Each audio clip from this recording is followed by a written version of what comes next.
energy, it was like you were in the other room. Alignment was necessary. And it was totally appropriate for you to align every cell in your body with a spiritual purpose, to oxygenate, perhaps even to spend time meditating before you would see a patient or anyone as a facilitator or channel in front of a group or any of these things. You had to. Because the old energy sat on you like a blanket. And then when you were done, it like snapped back. You had to work it.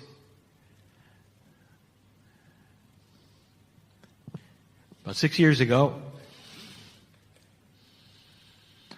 I asked my partner if he was ready to go to the next step. I could see the disappointment in his mind because he thought there was no next step. Dear ones, there's always a next step. Humanity is not operating at 100%. And my partner is going to explain some of that this weekend. But you have made it past a marker that is more than significant. More than significant. This year and last year will mark the beginning of time for you. There'll come a place in history, I don't even want to say a time, so removed from this one that will look back on you today and they will see everything in front of 2013 as survival barbarism and everything beyond 2013 as the beginning of spiritual growth for the planet. If you want to take a look at what's happening on the planet right now, politically, you will see that which smacks of old energy on all sides. Kryon is not political. Politics is your karma. It's what you do. It is how you learn as groups. And you can see that it smacks with the old energy. One against the other, punishing each other for one's integrity and one non-integrity. They don't really even have a clue. This is the planet trying to figure out what works in a new energy and what does not. And there's going to be some surprises for both sides. And we have given you this information before. This is a new energy you sit in past 2012. And now here you are in 2014. I asked my partner if he was ready to go to the next level. And he said yes. And he said, what is it? And I said, it is time to integrate God and you. So that you don't just show up for a little while and experience a spiritual attribute and then put it away.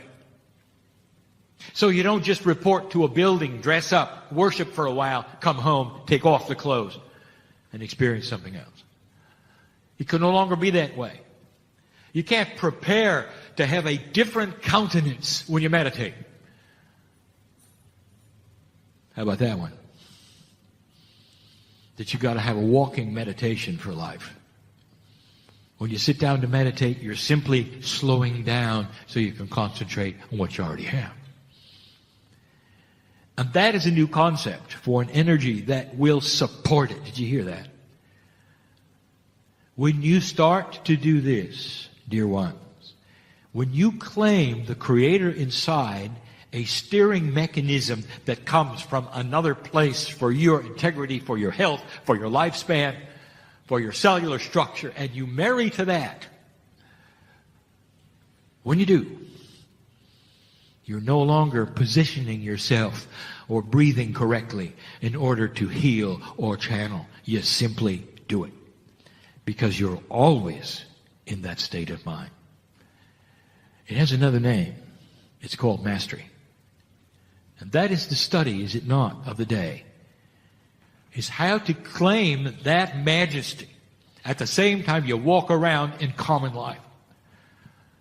When you leave the building after this weekend and you go back to whatever it is you do, whether it's at home or at work, And many of you call it survival.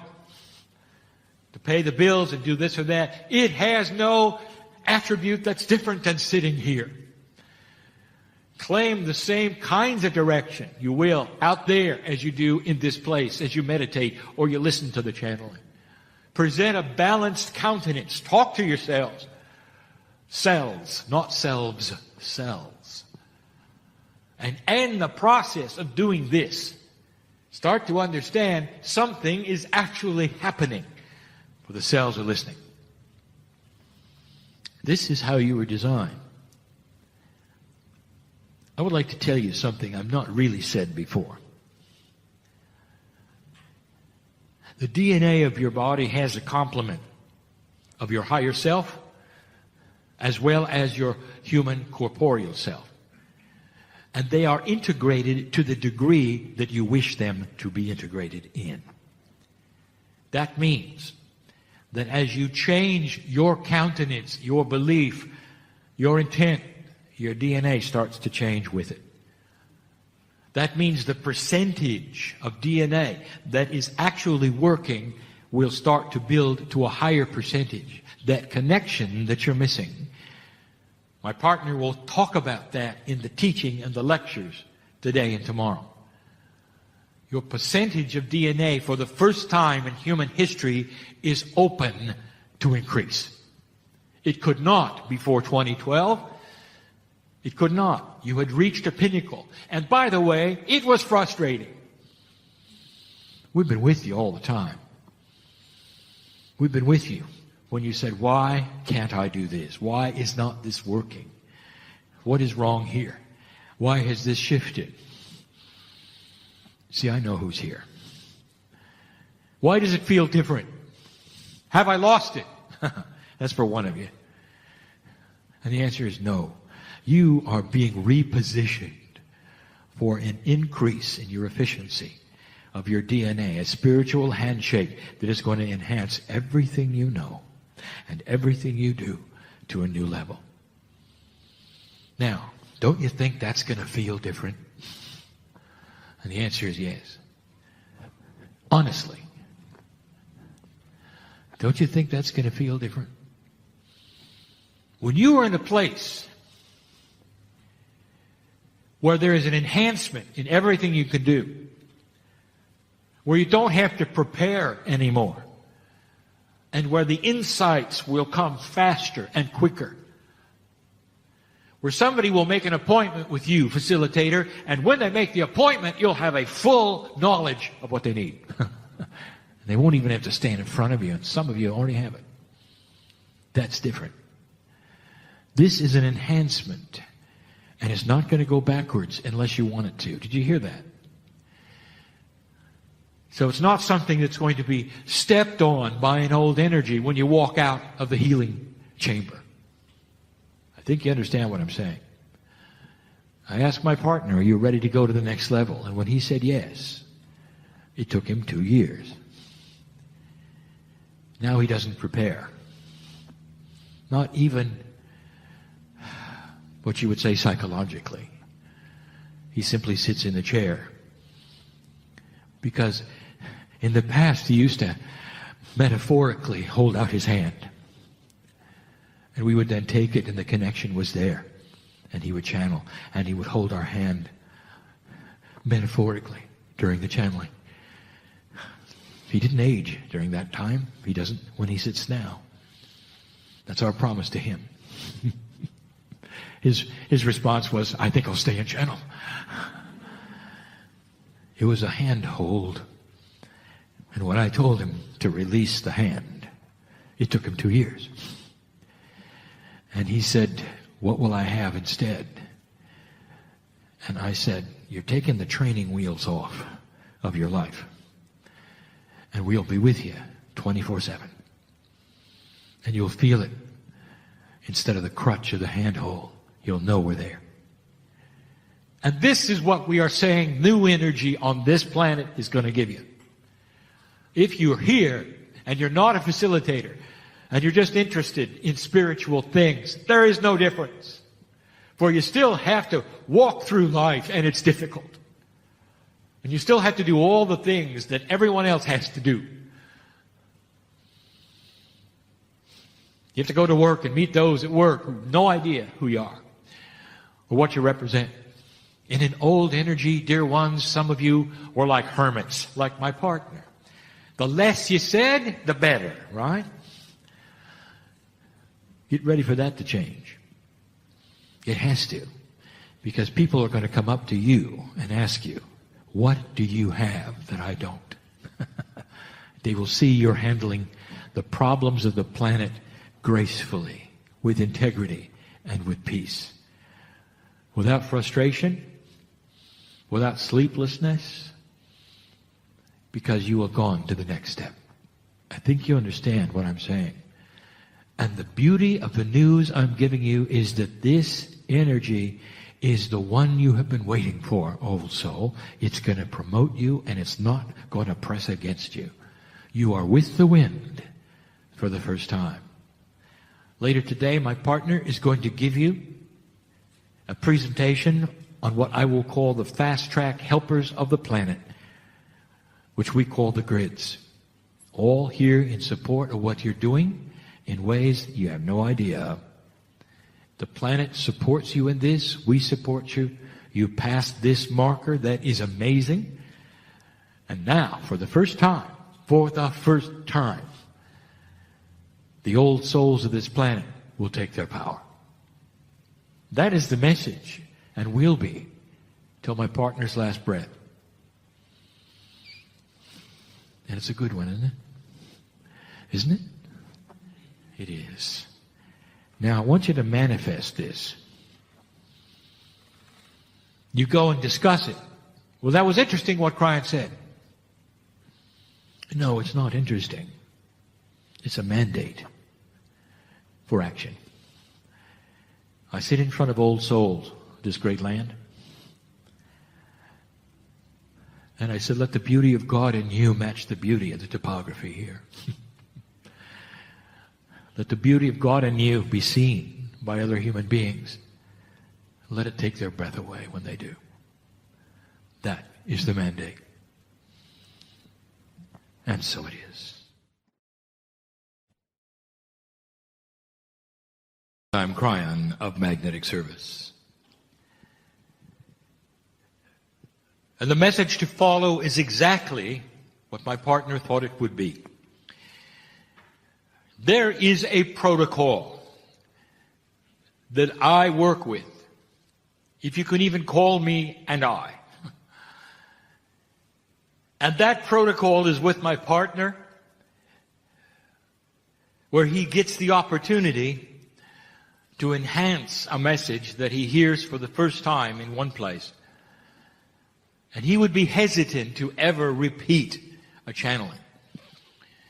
Hesitant if he heard it coming again in the way that it had been given before. Because in his mind it always has to be original. And so in order to enhance the instructions for him, we stop the recorder the first time around. And now we give the message again. And those who have heard the message that are hearing this one will recognize it. The structure is the same. The verbiage, very similar. Dear human beings, you want to singularize everything that is. You have a tendency to take that which you are in your dimensionality and place it upon God. And it's not surprising, and there's no judgment. It's all you have, and your reality is your reality. And therefore, you place upon God that which you know, not that which you don't know.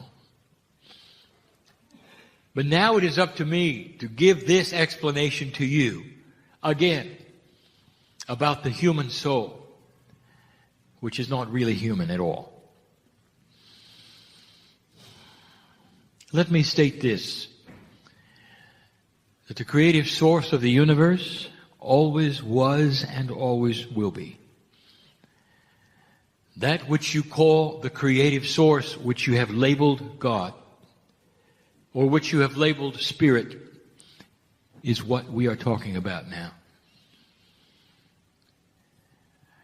And you might say that it is comprised of pieces of all that is. And you'd be right. And even before this universe existed, it was there. It is responsible for all that exists anywhere, including the universes that existed that are before yours and coexistent with yours now, that you know nothing about. This is the creative source. And that particular source that you call God has a soup of energy that is what you would best call a quantum soup. It is beyond your physics. It is beyond quantum physics. It is in a realm all by itself, which is God. It is spectacular and beautiful. And you were there. You were there because you, the very core of you, is part of God. I want you to really get this straight. Can you imagine being here? Literally and able to see any part of your beautiful universe, the very creation itself. To exist in front of a supernova and watch it work and explode, and the light that existed from it, all knowing it was part of natural physics, part of the creating process, the cycles of energy. There would be no harm come to you. You would be able to see and hear everything that is seeable or hearable in any dimension that exists.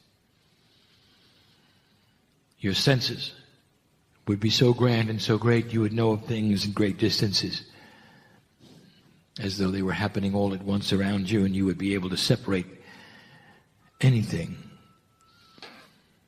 no matter where it was, and even hold an image of it. The creative source is that way. Everything that you can imagine, which is God, is bigger than you can imagine. And you were there. We only have the word you. And I'm not talking about the human you. And you know that. You are part of me. I am part of you. This is the hardest thing we will ever teach. We'll continue to teach it. The linear mind doesn't understand it. And that is also on purpose. If you could see who you were, you wouldn't stick around being who you are. It's hidden from you. Some of the teaching in the New Energy is an expansive consciousness where you are seeing more of who you are. And in that expansive consciousness, it's not just about discovery of a new biology or new inventions. It's a realization of the who when it comes to that which is in you. Imbued in every piece, every molecule of DNA, imbued in there is the Creator. It's in a way you cannot itemize, and you cannot count it. And neither can you count souls on the planet, because they're not singular. The soup, which is God, becomes your soul. And this is the hard part. And before I'm done today, if you think this is confusing, just wait. Because what I have to reveal is not something that you can cognize easily. And it's not something that you are really ready to understand fully. But I want to tell you, even in your confusion, I want you to see the grandness of what is here. The grand thing is that you are part of the creative source. When the restraints of humanism are lifted from you, dear human being, you are God. And you are not a part of God. You are God. Because the soup of God does not compartmentalize itself and slip into human bodies with names and personalities And that is what I want to tell you. Number one, the souls that are in you are not singular, they are part of the whole. That's easy to say, but hard to grasp. When you look at another human being and you give them the honoring of greeting the God inside, which you have often said, Namaste. You greet the God in them that is the God in you. Did you ever think they're the same soul? No. You have your soul, they have theirs. That's what you think. And it's the best you can do. Because if you combine them together, there are problems with your mind. The mind that is linear and wants your soul to be yours alone will keep you from understanding this message. And what I'm going to tell you is that when you cross the bridge of understanding, you'll understand that it amplifies things. It does not change them and subtract in their magnificence. There is no such thing as a singular soul. It is always connected to the whole. The soup of God is always in a soup. You might call it a collective if you wish. And it does not separate itself. Pieces and parts of it, if you wish to call it that, inhabit the human body and consciousness, and you identify it as your soul. My partner's teaching this year will be about the 9 attributes of the human being, and 3 of those are the soul group. And he talks about the core. And that is what you feel when you get into a deep meditative state. You touch the core, and you think it's you. It isn't. It's everybody. And that's why it is so magnificent. I don't want you to think this is a foreign entity inside you. It is you. But you are God. The only linear thing is that humans live in 3D and never see the connection. And here's what it means. Now, my partner, we're going to be more succinct this time than we were last. And we will not break out into other teachings as we did before. I was speaking to my partner who sits in the chair about what is coming that might be different than what was given before. I'm going to break some paradigms that you've been taught. The human soul is creator. It does not belong to humans. It is part of creation that is in you. Therefore, there is no such thing as a soul in a learning capacity. Souls don't learn. Humans do. And yet you are told sometimes that they are specific groups of souls.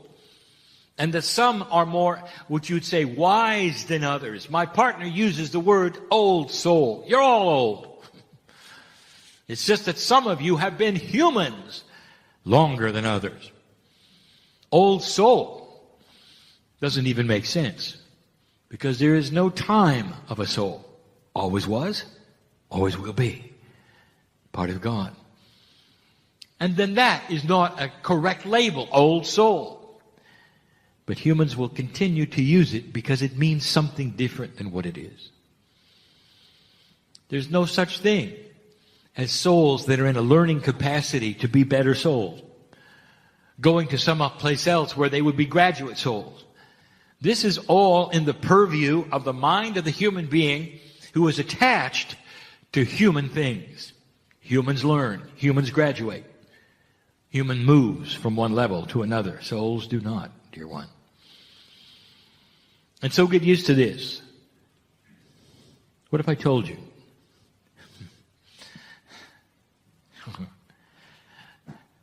Your soul is identical in its magnificence to every soul on this planet. What's the worst human being you could think of? In history, alive now? Worst one has the same soul you do. And what should that tell you about free choice? tells you that this specific, magnificent piece of God is available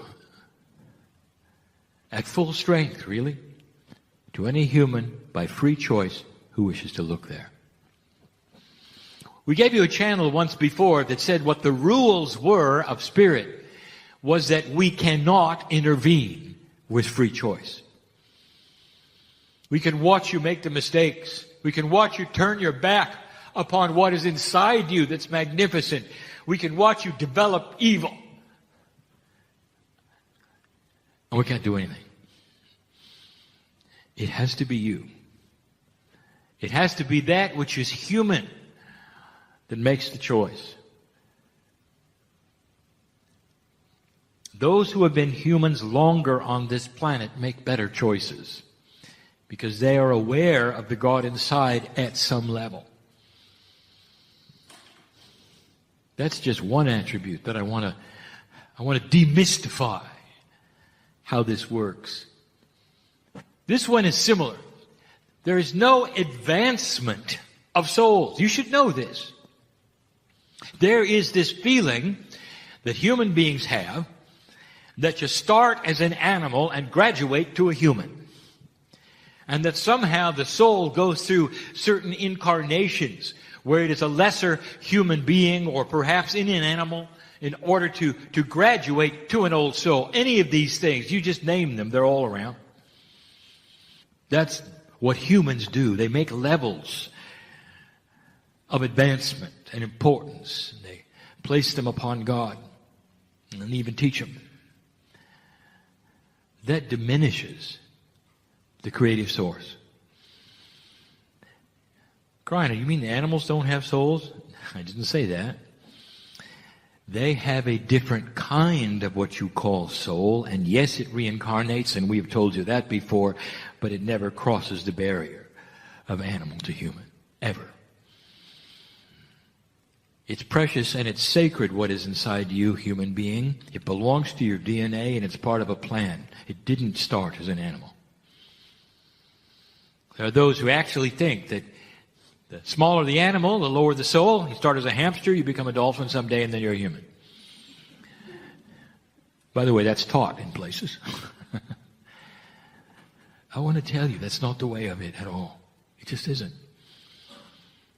And so there is no learning, there is no levels of advancement, and there's no hierarchy. Wait a minute, Kryon, what about archangels and lesser angels? We've given that discussion before. It's only in your thinking where you put them and what you name them. That is a human attribute. It is not God. There's no management system or flow charts with God. There is no hierarchy of who is in charge of whom or what with God.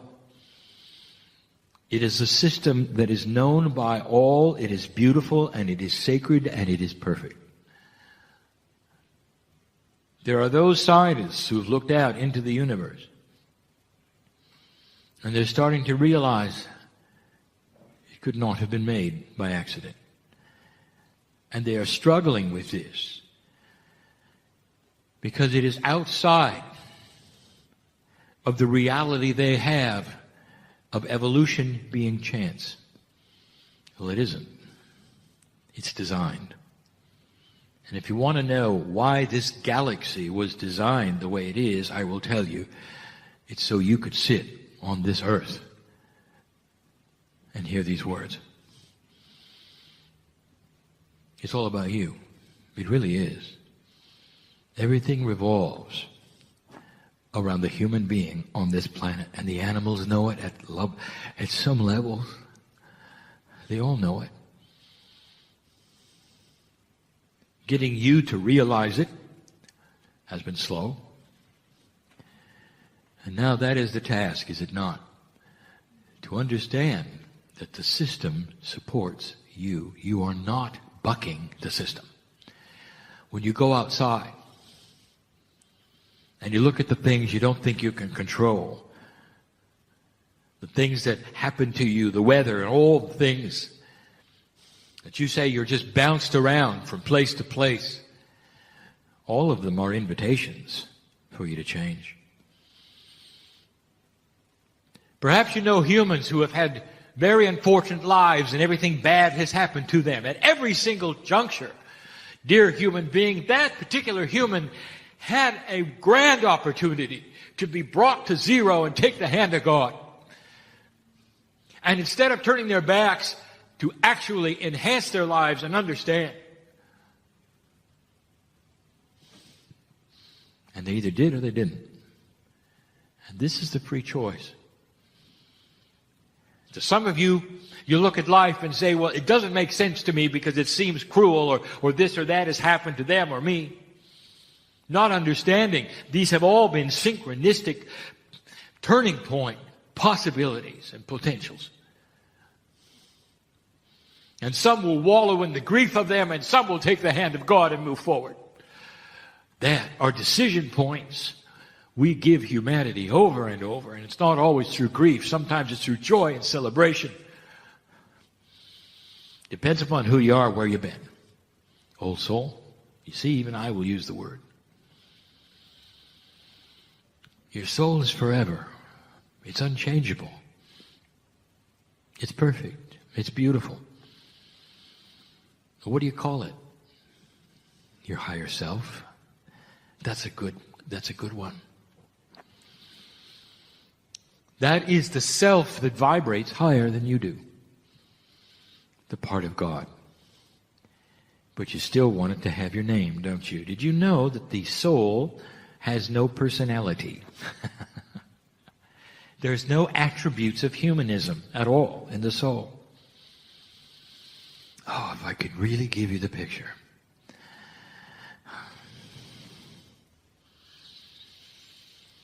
I would love you to see it. The perfection of the universe that you share with every other human being on the planet. Do you know what increased human consciousness really is? It's building the bridge to connectivity. When you start to understand that really you're all the same. My partner has spoken about the evolution of religion on the planet Earth. And the thing that to expect, that we have asked you again to look for, is how religion, organized religion, will shift. The question has arisen, will it survive? And the answer is yes. We have told you before, it doesn't matter how humans find God. It really doesn't matter. And there will be levels of human knowledge because of the levels of human understanding about who God is. Therefore, it's important that all of the processes remain so that the human beings just starting out can go through whatever process they wish to and have their hands held while they do it by a master. So what about organized religion and how is it going to change? It's going to start seeing connectivity. And this is what we teach. There's going to be an understanding and a revelation, perhaps even a return to the original teachings that they will then look at, which honors all the other belief systems. When the religions of this planet join together and realize they are unique and they are okay to worship the way they wish to, and at the same time acknowledge the others' rights to worship the way they want to, you will see an expansion on this planet of spiritual work and knowledge and understanding and compassion. But as long as they separate into groups that say, we know how to worship the one God better than you know how to worship the one God, you're in trouble. And you knew that, didn't you? Religion is not going to diminish or go away. It's going to get bigger. Especially when it is one that is what I will call compassionate to all the others. Isn't it interesting, on your planet, there is a full realization of a monotheistic God. One God. And most of the earth believe even in the afterlife. And yet, You segment yourself into thousands of pieces, deciding who is right to worship the one God. That is what will change. It's about connectivity. And what I'm about to give you will challenge your perception of connectivity. We bring up the subject next, and finally, about soul sharing. You're not going to like this, dear ones, because it breaks the paradigm of your traditional thought. We'll start easy. We'll start simple, and then we'll get hard. Soul sharing. Have you heard of a walk-in? All right, let's talk about what it is. What you think it is, what you're taught it is, the problems of logic and singularity that exist. Here is what you're often told. A human being will pass and come back. But in order to come back quickly and move over the growing up period, in order to accomplish things quicker, they will soul share at approximately the age of 8 to 13 with another soul that is grown up already. That's the walk-in. And so now you have two souls, supposedly, in one body. Follow me so far? So now the walk-in has an attribute that you have to ask about, and many have. All right, what happens to the first soul? Does it take a subservient position? If the name is Sally and the second soul comes in, and that was Henry, it's confusing. What does Henry think about it? Being in another gender with Sally. Can they exist together? Does one take a back seat? Does one go forward? Does one simply give up and go back? What is the process of this? And human beings that are esoteric wring their hands and have discussions and say, how can this be? And what do we make of it? And we sit by and we look at it and we go, what are you talking about? You have a 3D argument going on, and all of the machinations of your logic puzzles have been created by you. Because Henry and Sally are just fine with it all. You see, what you don't know, and what you haven't figured out, there aren't two souls in that body. There's just one called God. The Henry and the Sally, that's what you made of it. One soul joining another and soul sharing is like God with God. It's you with you. You just got bigger. There will be arguments. Well, what attributes of the Akash belong to Sally? And what attributes of the Akash belong to Henry? What if I told you they combined them? What if I told you things just got bigger with the walk-in? Would that be all right? What if I told you the whole purpose of the walk-in is combined Akash? So that the experiences of many lifetimes, apart from what you think is singular in your past lives, can combine into another human being as one. Now that's confusing. You see, it's bigger than you think. There are no puzzles to figure out with the majesty of God. A walk-in, it's very common, especially with an old soul passing and coming back quickly into one who has already grown. It is a system of benevolence, of understanding, a fast-tracking system that allows things to happen better than they would have otherwise, and taking less time. And by the way, it's often in a family. Now this is going to get worse if you're confused already. The next subject, soulmates. It's not what you think. One person meets another person, and they have a connection. And it doesn't matter. It's outside of romance, although that's there too, to really confuse things. It may be a past life as a brother, sister, mother, dad, but they know the person. They think like the person. They can have conversations and looking at each other's eyes and just being amazed. They must have spent lifetimes together in order to have this similarity of thought and thinking, of ideas, passions. There's an attraction to be with that person. Just stay with that person. Because they represent something that is so special, and you call it soulmate. Let me tell you. What if I told you you just met yourself? I told you it gets spooky. What if soul sharing is something where you met a piece of yourself in another human being? And if I told you that, will you walk out of the room and say, this is not for me, this can't be for me? I want to tell you, I want you to use your discernment.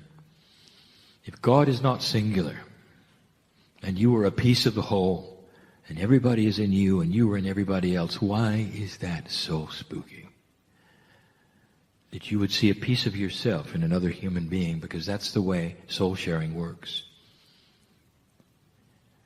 It's hard to describe, because you want to singularize it. Instead of seeing the glory of God in that person, you're seeing you in them. Because you have been together in one human body in the past. That's what a soulmate is. No wonder you're attracted to them. And they're attracted to you. Soul sharing cannot be explained satisfactorily to any single-digit dimensional human being. And everything that I'm doing now will simply complicate it. Let me tell you the most complicated one. And then I want to give you an example. And after that, we'll close. I have told you that there is a system of reincarnation that honors the family. And that at the very least, the system has one generation skipped for reincarnation within a family. Most of the time, it's 2 generations, but often it's every other generation. And this allows for new souls coming in to learn, and for old souls to be their children and their parents, if you see what I'm saying, and vice versa. It mixes it up, and it's helpful for both. For instance, old soul, your children are probably not, but your grandchildren are. You see where this is going? Skipping every other generation. And you know this is true. For in a generality, we will say, you know your children best, but when your grandchildren came in, you saw something in them that you recognized. Now, I want to make this so clear, and I cannot. This is very, very understandable to you, and it's fine as long as the grandparents are dead. But if they're alive, now there's a problem. Because I've just told you that your grandchildren could be you. What do you think of that? You look in their eyes and you know what's in there, don't you? There's a connection, and they're on to you. They know that you're going to give them everything they want. Because they are you and you are them. The peace of God you have shared is not a singular soul with your name on it or their name on it. Pieces of you are in them. And it's not just chemistry. We'll talk about that tomorrow night.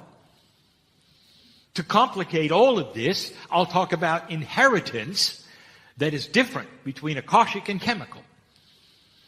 Really, to mix it all up. So who are you? Who are you? Is it possible? The more you get to know each other, the more you see the same God in all of you.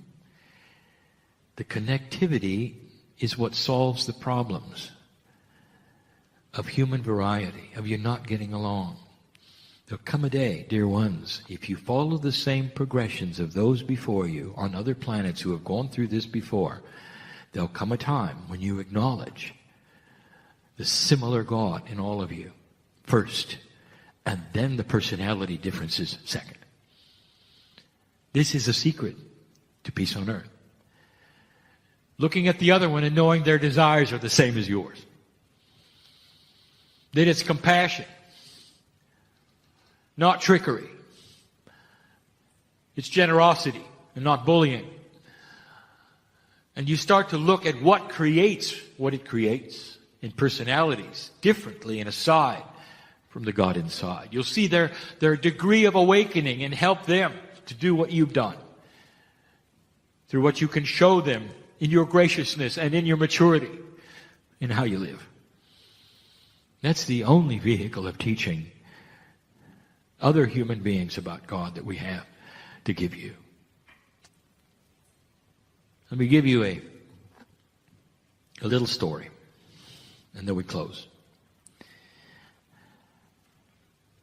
I want to talk about Evelyn, the everlasting tree.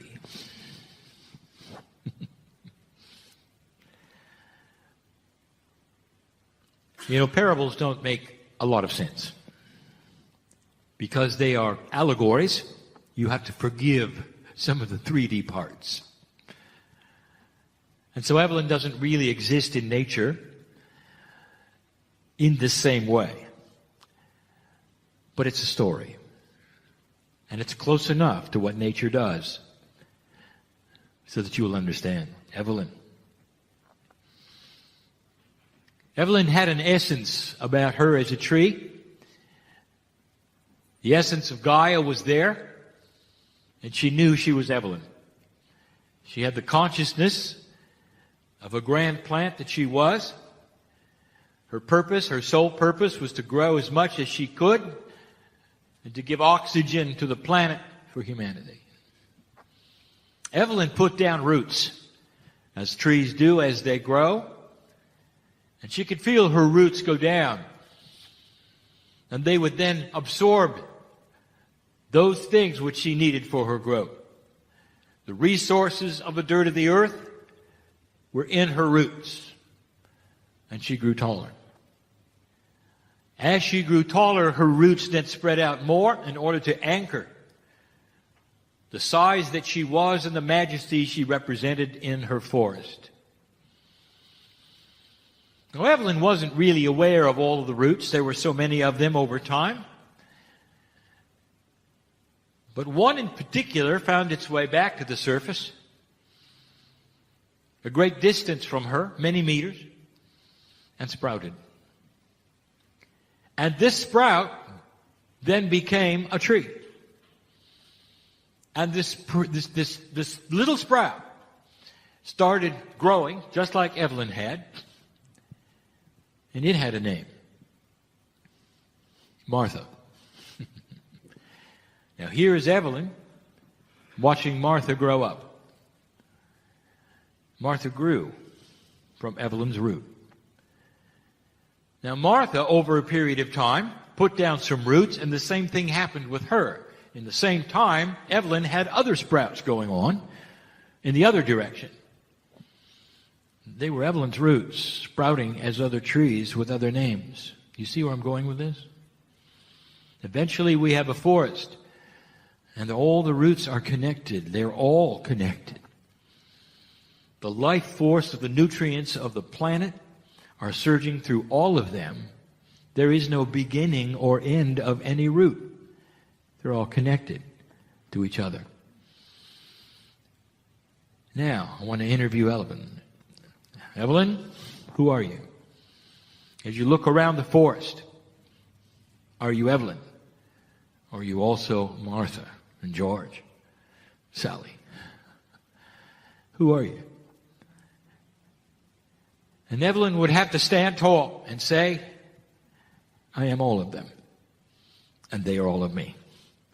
Because our roots are combined together from the same source. I want you to look at that.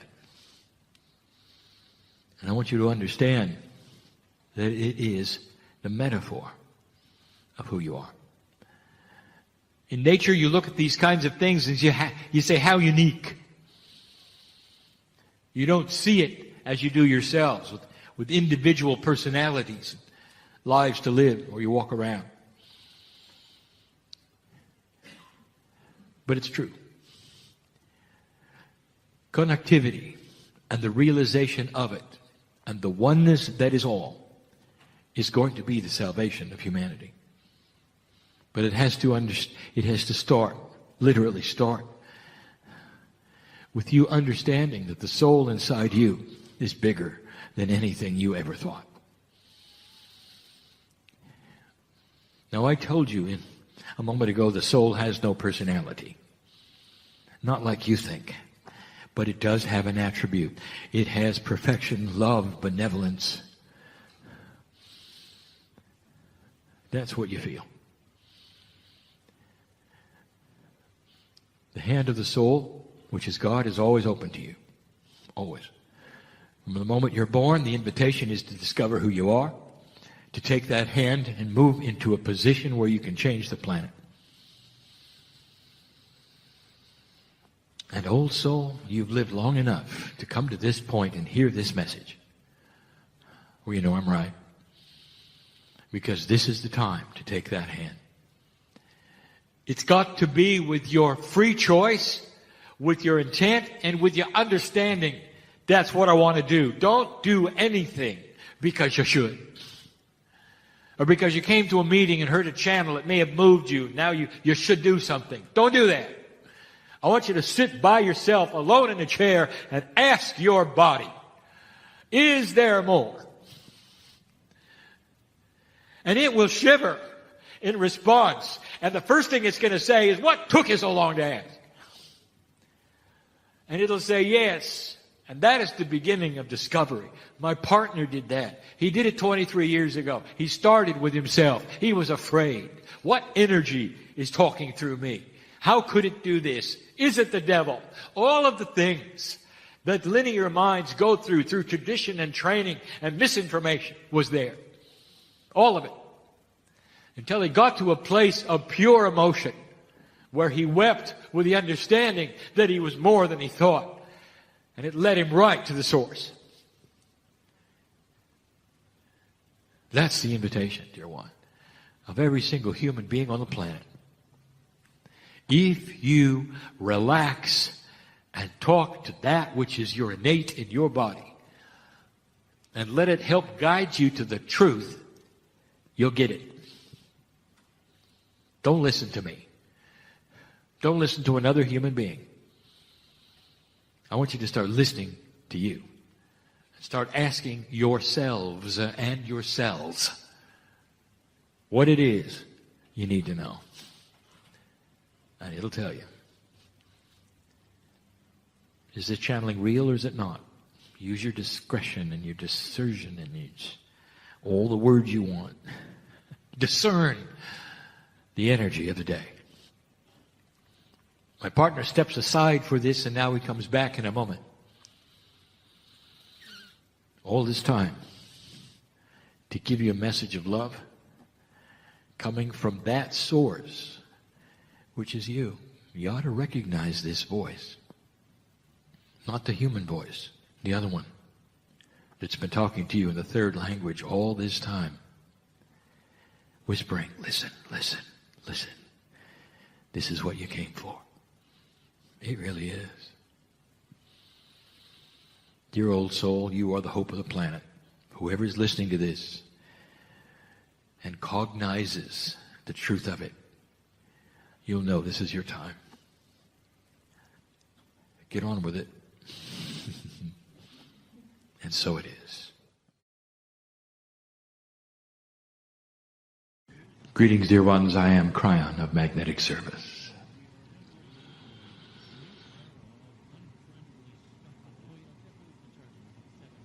Again, we are here in a way that may seem strange to many. I want you to get used to hearing this voice. I want you to understand the reality that is here. You would ask yourself, human being, is this real? You might say, Kryon, I'm having a hard time believing. Believing that you're really channeling and that the voice comes from the other side of the veil. It's It's so difficult. If that's what you're saying today, human being, I will say, blessed are you. For these are honest words, coming from one who is struggling to work out of the three-dimensional box. And what happens is that slowly, if you ask the right questions of your own self, of your own belief, of your own psyche, you start getting shown things you didn't expect. For if indeed it is a quantum experience, on the other side of the veil, if indeed I am linearizing this conversation and presenting it to my partner, if this is true, this is a quantum experience. And that means that language is only a small part of it. That the audio that you would hear or the words that are seen on the page, such a small part of it. We have spoken of something called the third language. This third language, identified some time ago, is not a language in linearity, which is the third one. It is a language of the catalyst of the three. We use the three in numerology to represent a catalytic action number. That is to say that all of you have the ability to receive what is being given at a level which is quantum and not language, and not words on a page. Even the reader of this particular message can ask for a quantum experience and be in the session with those who are in the session.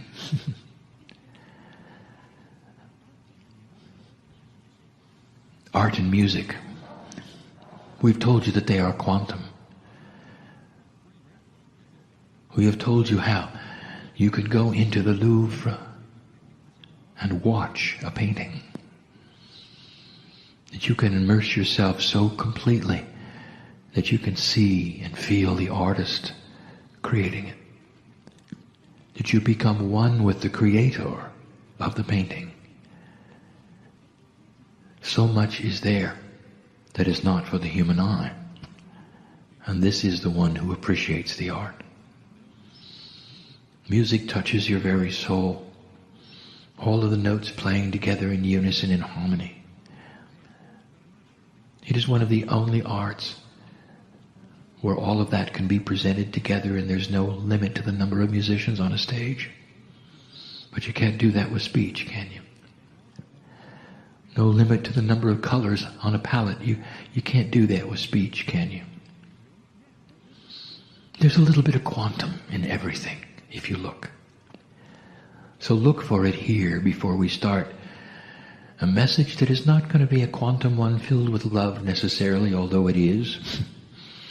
But we're choosing to do something unusual. We're going to give you some science. We've chosen perhaps an odd place for that. But we haven't. For we think in a quantum way.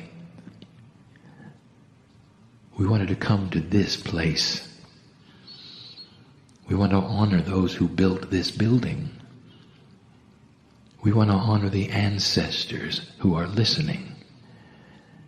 We've come to a very quiet place in the stillness of a Southwest in order to give a message of clarity, of purity, so that others will also receive it in that fashion. So it is not about the message at all, it is about the delivery. It is about the energy of where you sit. It is about the preparation that we give my partner sitting in this place. And so we will. When we give a scientific message, when we give suggestions, I ask my partner to go very slow. Some of this has been revealed to him and some of it has not. I ask him to proceed slowly, for it will be seen and read clearly, and much will be seen around it. For what follows in this message is not just esoterics. There will be a practicality, and there will be physicists looking at it. And that makes my partner nervous. It is not going to be complex. For even the one sitting in the chair who doesn't understand science will still receive what they need to receive through the third language. And will understand why these things are being given. And all through this, the entourage which is poured into this place, which represents the ancestors of all of you, resounds even with the builders of this building, of the consciousness that allowed it to be planned so many years ago, for the display of ceremonies that it has on a regular basis, and what that means to the earth and the land, to continue to hear the ancients giving the sounds that they have given for so long. All of this wrapped into this building, into this place where my partner gives a message of science. Not necessarily a long one, but one which you have to hear.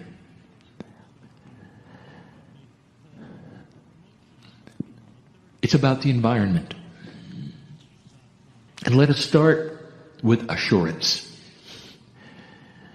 Let us review one more time that what you are seeing in weather changes on this planet you have not created by yourselves with human effort. What you have called global warming is not global warming at all. And I say it again, it is part of a cycle that always was. The North Pole has melted several times and come back several times. It is a waxing and waning. The water evaporation cycle, it has been here before. It is here sooner than expected, and that is alarming. If you were to ask Gaia, the actual energy of Gaia right now to come into this place, Gaia would give this message: humans have not caused this. Could it be any clearer? And I give you this information so there would be no alarm sounded of things that you would have to change drastically and dramatically. Now, at the same time I would say that, I would say this: there is a mandate to change your energy. What you put into the air is significant, for it is a hazard to your health. What you put into the air hurts humanity, not necessarily Gaia. Gaia is more resilient than you think. Gaia adjusts in ways you don't expect. Gaia takes care of Gaia. Clean up the air, and you will live longer. And that is one of the subjects of today. It's going to get colder. That's one of the subjects of today. You're going to need more energy. That is the subject of today. And we have given you the steps of creating energy easily. And we've given you advice in the past. And one of them we wish to revisit. For it's time for you to think out of the box of three-dimensional when it comes to some of the things that we have discussed with you. You think in a straight line. You don't think past necessarily certain things that you assume. At the same time I give you this information, I will also tell you that this particular information is already known on the planet. It is the way of it. We do not give you something that has not already occurred to a human being. Free choice is what we have told you is the operative word, even in science. This must have occurred, and a human being must have had a situation where they're actually aware before we will give you a message like this. And the reason we do it is because one human being aware sometimes could do nothing about it. But the thought is given. When these thoughts are given to humanity, they normally land on the planet in more than one place. That is to say, epiphanies of discovery happen all at once, usually 3 to 4 times, in order to assure that they will not be lost.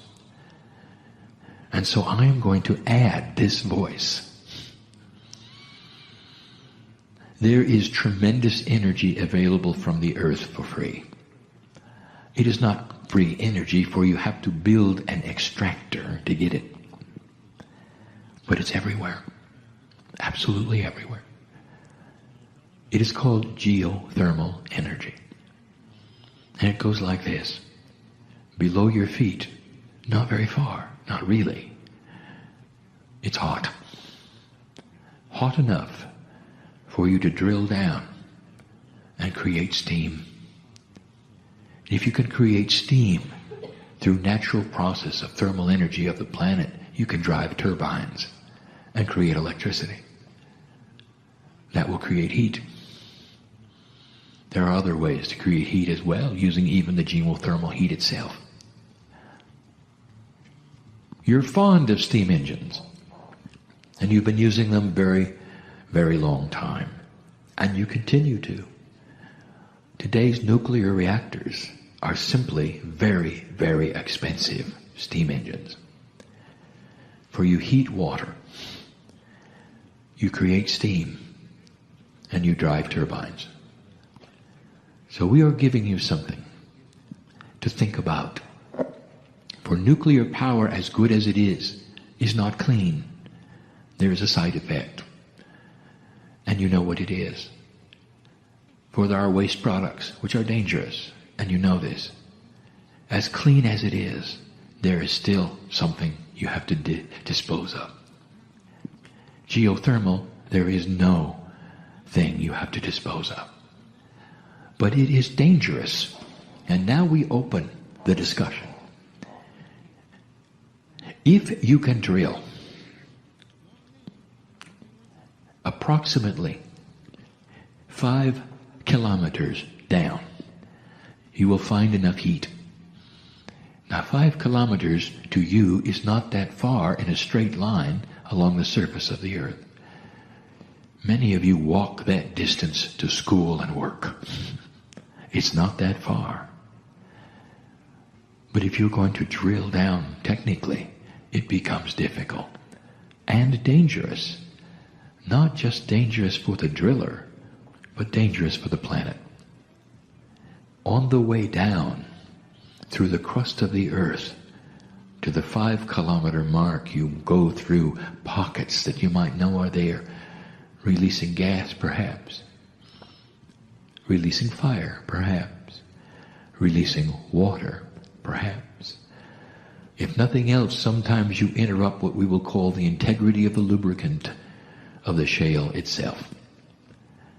And what I'm saying here is you might even advance the potential of an earthquake, all by drilling down only 5 kilometers. And so I'm going to give you the answer. And now I'm saying, think out of the box. All along you're thinking that you're going to drill down and put a pipe with water in it. What if I told you you only had to drill down a fraction of that distance, and you could find enough heat to boil? And you'd say, impossible. Oh, it exists over the hot spots of the earth, but you might know it doesn't exist in most of the places we're asking you to drill.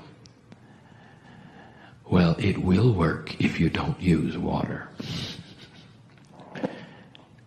It's time to marry the highest technology that you have on the planet with things you didn't expect to marry them with.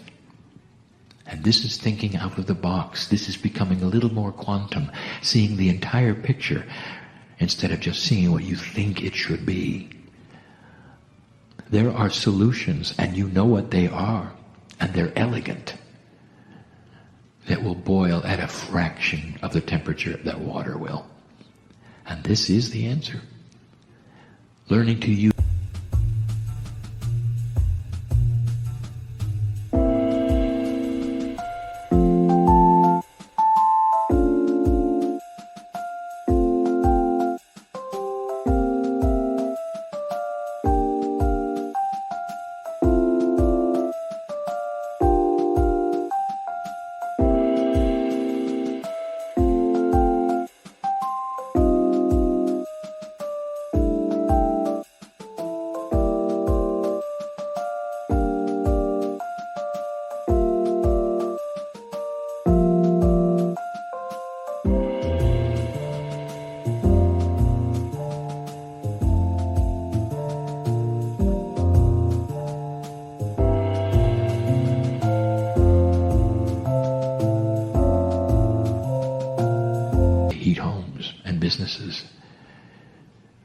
because eventually it's going to get cold. That's number one. We're going to give you one other invention. Now, this also has been presented on the planet. This has been thought of and not acted upon. This actually is not all that new. But I will tell you that there is a situation at hand where it was inappropriately purchased and pocketed. So I'm going to give it to you so that the public can see it, and anyone with synchronicity who listens to the message and reads the words will understand it. Even you sitting in the chairs will understand it. And the scientists and the physicists will then have to implement it.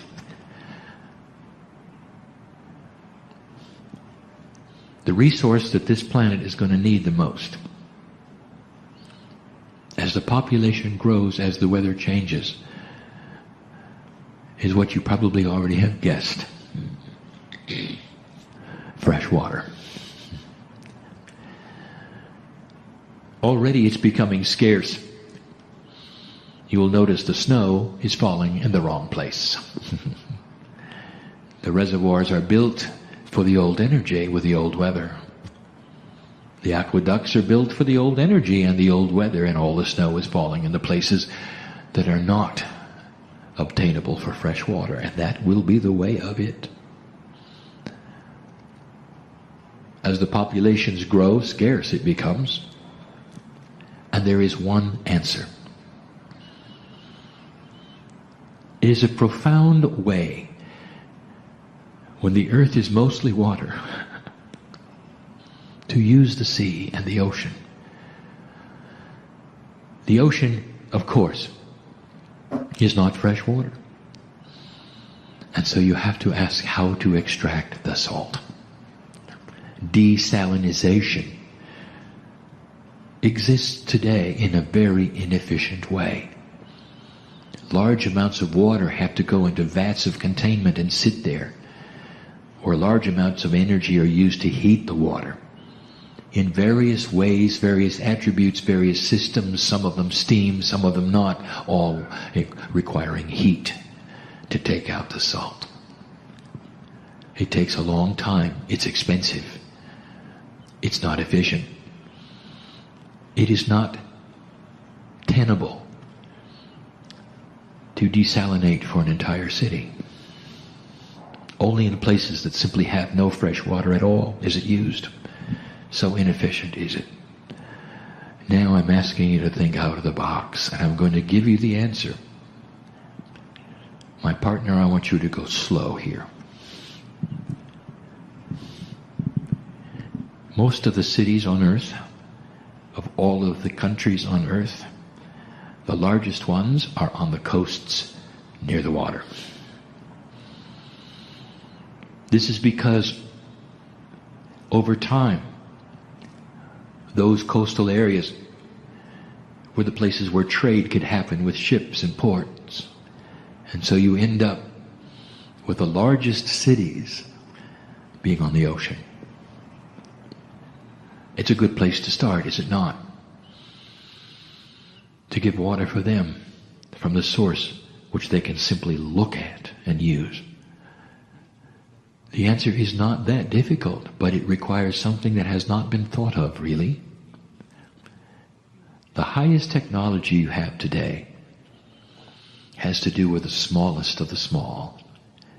You call it nanotechnology. That which is extremely small, even taking form as what you would call robots, that could be inserted even into the bloodstream, perhaps even to seek out and kill disease. That's how small the nanoparticles are. You're making them intelligent through chemistry, through logic, through electronics, and cleverly you find that they can do many things. Now I'm going to give you a task. You're going to build a desalinization plant where the water never stops flowing, where it can be treated and salt can be removed and a byproduct created that you had no idea about. It never has to rest. It never has to be cooked. There is no heat involved at all. It goes in one end and comes out the other in a steady flow. In one end it's salty, in the other end it's fresh, ready then for purification. And here is the answer. Through nanotechnology, in the first stages of the system with the water flowing, you release enough nanotechnology robots that are assigned to find the salt and attach themselves to it. Except there is a caveat, and that every single robot is magnetic. I am the magnetic master, after all. All of the salt then becomes magnetic. It's not that hard. You have the chemistry for it. You have the nanotechnology. Think out of the box. Think out of the box. Chemist, physicist, you can do it. On to the next stage, flowing into the next part. Tremendous, huge electromagnets. Pulling the salt out of the water completely and totally because the salt is magnetic. Out it goes. Oversimplified, perhaps. But this is the way of it. No heat involved. Now, the byproduct? You won't believe it. Oh, and it will be controversial when you discover it. Magnetic fields applied to water often creates water that is quite healing. Do you see where this is going? What a device that might be. It will be quantum, you know, because it uses magnetics. And this is what we wanted to give you today. This is what we wanted to have recorded today. In this way, that you might hear it. There is so much more. And just in closing, I will tell you what we see in the future, and we're not going to give you a time frame for there is none. This information I'm about to give you can be 2 generations away, maybe 3. But it all has to do with quantum invention. Physicists, listen, I'm going to give you something you already know is possible. It is another field of science that flies in the face of everything 3-dimensional you've ever learned. Humans are funny. Even in the highest math and geometry you have, everything is defined in a straight line. Everything defined in a straight line. A circle is an infinite number of straight lines. That's funny. It's almost as though a circle didn't exist in nature. And the human has to straight line it for it to exist. Interesting, isn't it? I'm just giving you the bias. Bubbles have always been around. They're beautiful, you know. They're natural, you know. The circle is a natural occurring event in space as well. What you don't know, and you may suspect, gravity and magnetism all bend. They don't go straight. They never have. What about light? It doesn't either, when affected by the other two. That ought to tell you something. Nothing is really a straight line at all. The only straight lines around are in the brains of the humans.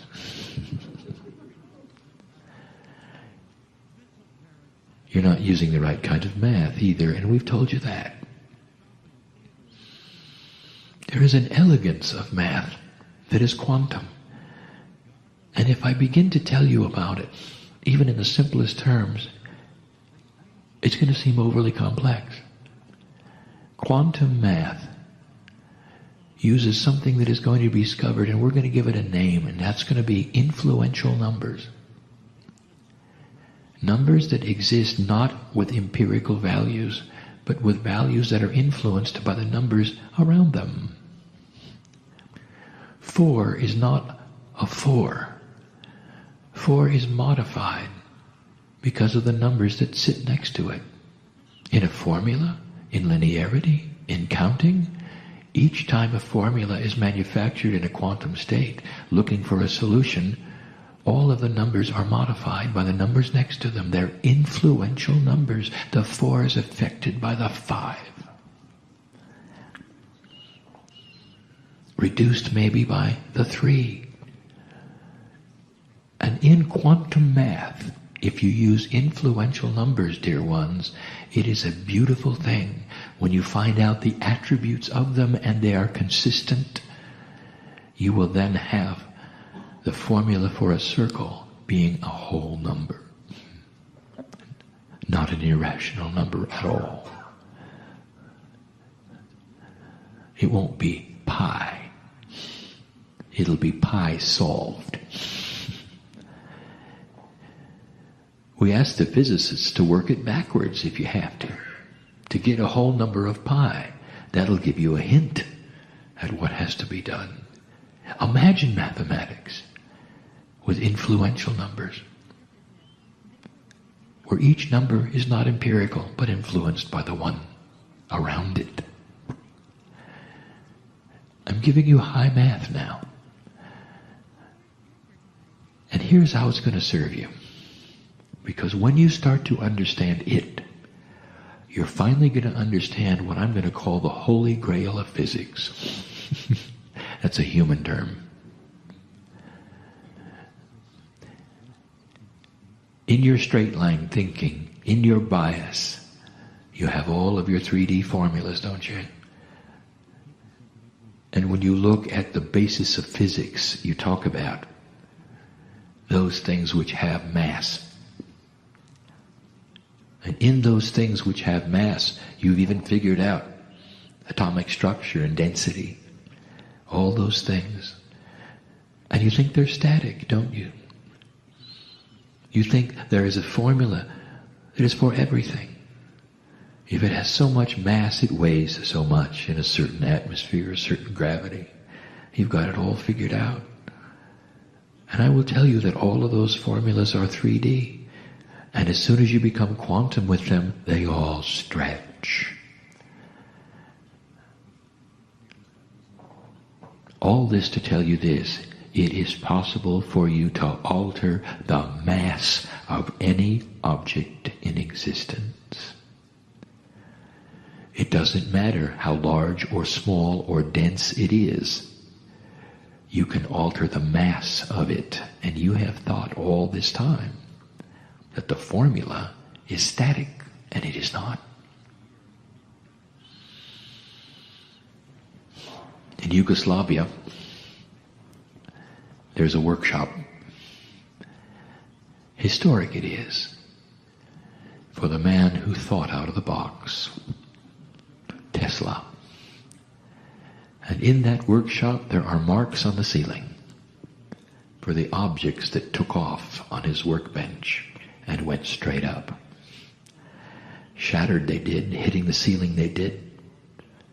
Nikolai was frustrated, for he had discovered massless objects and didn't know how. He thought out of the box, the only one in existence to ever give you a thought of how alternating current might work. Oh, it's more than 3D, study it.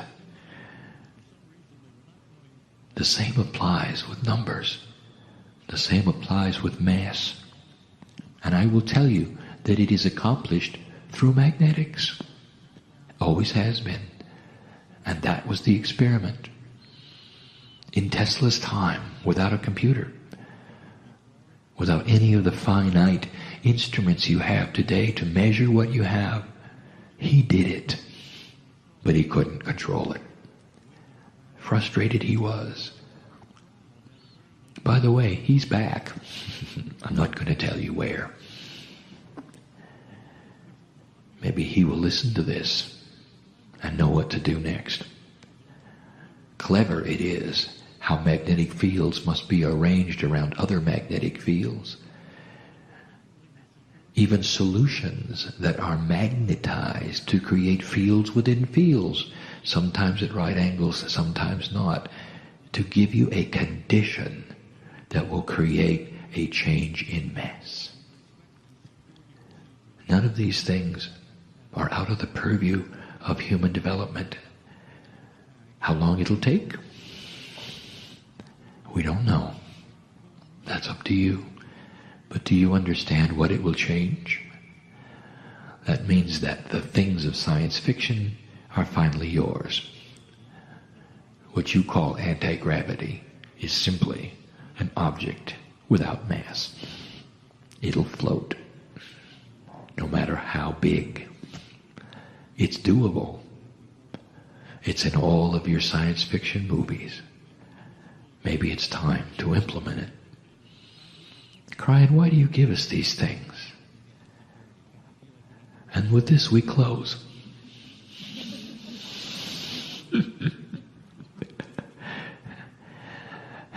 We want you to stay here.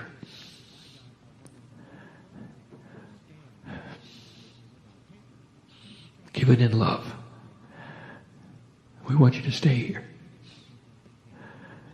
And you're not going to have much luck with that unless you start thinking quantum. Unless you start accelerating the inventions and put some of the politics out of the way.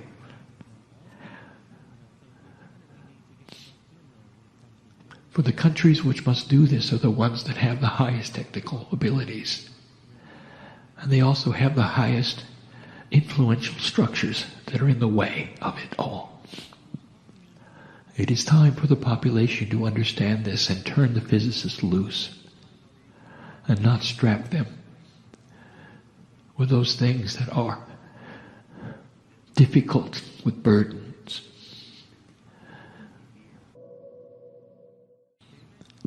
And maybe you don't know what I speak of, but they do. Because we want you to stay. In the process there will be life extension. In the process there will be epiphanies. In the process you might even find that this message was accurate and true.